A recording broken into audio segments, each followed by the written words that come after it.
The Legend of Lumbangan, Mabinay, Negros Oriental. Ang Lumbangan, Mabinay, Negros Oriental guys, tinatawag po itong barangay na to na Lumbangan dahil ang Lumbangan ay may maraming mga kahoy na lumbang. So ang tawag po nito ay lumbang. Yan po, tingnan nyo guys, napakalaki po ng kanilang dahon. Ayan, so dito po maraming mga lumbang dito sa lugar sa Lumbangan. Ayan. Yan o, mga lumbang po yan guys. Plantation po yan ng lumbang dito sa lugar po ng Mabinay, Lumbangan, Mabinay. So ulitin ko po, kaya tinatawag itong Lumbangan, Barangay Lumbangan, kasi ang Lumbangan ay maraming lumbang.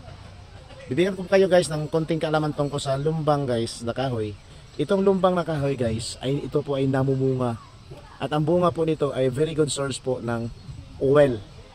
Pero yung buto nito guys, yung buto nito kapag kinakain mo na hindi pa po napoproseso, ito po ay poisonous. Pero kung na-process na po ito guys, ang oil na ito ay pwede natin gamitin as medicinal. So medicinal, nakakagamot po sa karamdaman po ng tao.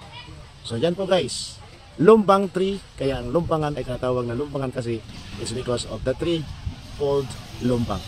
Thank you for watching. Thank you.